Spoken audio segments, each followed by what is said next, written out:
Hello friends, धड़कन की अनियमितता एक काफ़ी कॉमन प्रॉब्लम है। इरेगुलर हार्ट बीट होना काफ़ी कॉमन लोग को परेशान करता है। आज हम समझने का प्रयास करेंगे कि क्या कारण होते हैं जिसकी वजह से धड़कन की अनियमितता होती है और क्या रिस्क फैक्टर्स होते हैं जिसकी वजह से धड़कन की अनियमितता यानी रिदम रिलेटेड प्रॉब्लम्स ज़्यादा देखे जाते हैं। टॉपिक पर जाने से पहले जो लोग हमारे चैनल पर नए हैं उन्हें रिक्वेस्ट करूँगा कि चैनल को सब्सक्राइब करें, वीडियोज़ को लाइक और शेयर करें। ह्यूजली किसी व्यक्ति को अगर हार्ट का प्रॉब्लम है, हार्ट का कोई वाल्व का प्रॉब्लम है, कोई नली का प्रॉब्लम है, हार्ट फेलियर का प्रॉब्लम है, कार्डियोमायोपैथी का प्रॉब्लम है, किसी भी तरह का अगर हार्ट प्रॉब्लम है तो वैसे लोगों की हार्ट की वायरिंग सिस्टम या कंडक्शन सिस्टम फेल हो जाता है, जिसकी वजह से लोगों की हृदय गति कम ज़्यादा हो जाती है।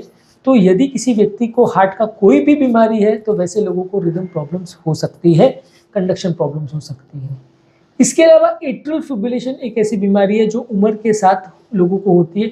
हार्ट के जो अपर चेम्बर है, एट्रिया जिसको बोलते हैं, उसके कंडक्शन वायरिंग या सिस्टम कॉम्प्रोमाइज हो जाते हैं, खराब हो जाते हैं, जिसकी वजह से रिदम प्रॉब्लम्स लोगों को डेवलप होते हैं, इरेगुलर कॉन्ट्रैक्शन डेवलप हो जाते हैं और धीरे धीरे करके हार्ट के डायलेट हो जाता है, हार्ट के सर्किट्स खराब हो जाते हैं और ये फिर अपने आप रिकवर नहीं होता है। तो एट्रियल फिब्रिलेशन एक काफ़ी कॉमन प्रॉब्लम है जो उम्र से रिलेटेड होता है। इसके अलावा उम्र रिलेटेड और भी कई कारण हैं जिसकी वजह से सर्किट्स खराब होते जाते हैं। जैसे जैसे उम्र होते जाती है कंडक्शन सिस्टम बिगड़ते जाते हैं, फेल होते जाते हैं और उम्र रिलेटेड लोगों को वायरिंग का प्रॉब्लम या रिदम रिलेटेड प्रॉब्लम्स होने का चांस बढ़ जाता है। इसके अलावा लोगों को इलेक्ट्रोलाइट का अगर इनॉर्मलिटी है, बॉडी में सोडियम, पोटाशियम, कैल्शियम, मैग्नीशियम, ये सारे जो बॉडी में आयन्स होते हैं, इलेक्ट्रोलाइट्स होते हैं, ये बॉडी के करंट कंडक्शन सिस्टम को मॉडिफाई करते हैं, चेंज करते हैं। अगर इनमें किसी भी इलेक्ट्रोलाइट का अगर प्रॉब्लम होता है तो उससे करंट कंडक्शन सिस्टम चेंज हो सकता है, कॉम्प्रोमाइज़ हो सकता है और सडनली पेशेंट को रिदम प्रॉब्लम हो सकती है, धड़कन की अनियमितता हो सकती है। इसके अलावा कोई मेडिसिन के इफेक्ट से भी हो सकता है, कोई ड्रग्स के इफेक्ट से भी हो सकता है। कई ऐसी दवाइयाँ हैं जो करंट कंडक्शन सिस्टम को स्लो करती है, कई ऐसी दवाइयाँ हैं जो करंट कंडक्शन सिस्टम को फास्ट करती हैं। तो ये दवाइयाँ जो है कंडक्शन सिस्टम को जब मॉडिफाई करती हैं तो रिदम प्रॉब्लम्स होने का चांस हो जाता है।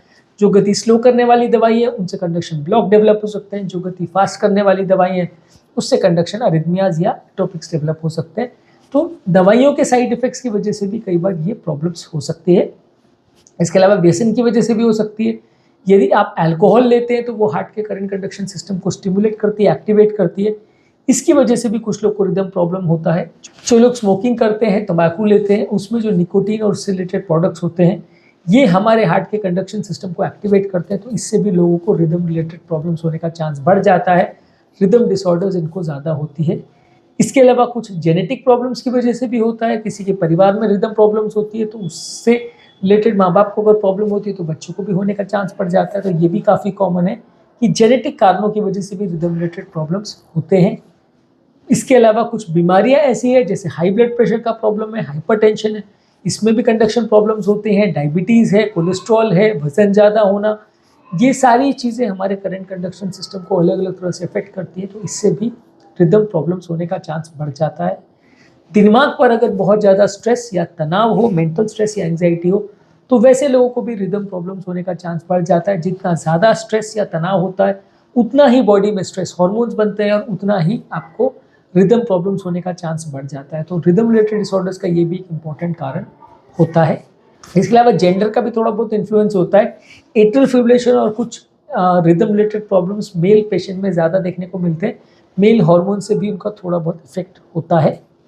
इसके अलावा यदि किसी व्यक्ति को अगर वज़न ज़्यादा है तो वज़न ज़्यादा होने की वजह से बॉडी में स्ट्रेस हार्मोन ज़्यादा बनते हैं।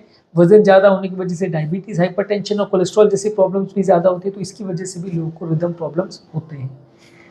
यदि कोई व्यक्ति एक्सरसाइज नहीं करता है या बहुत ज़्यादा एक्सरसाइज करता है तो ये भी बॉडी के करंट कंडक्शन सिस्टम को अफेक्ट करता है। यदि बहुत एक्सरसाइज करता है तो वेगल टोन बढ़ता है, इससे हृदय गति कम होती है। एक्सरसाइज नहीं करता है तो हृदय गति बढ़ती है। तो ये भी कई बार जो है एक्सरसाइज करता है या नहीं करता है, या लाइफस्टाइल उसकी कैसी है, कितना एक्सरसाइज करता है, कितना नहीं करता है, नींद कैसी रखता है, ये सारी चीज़ें भी इन्फ्लुएंस करती है आपके रिदम रिलेटेड प्रॉब्लम्स को।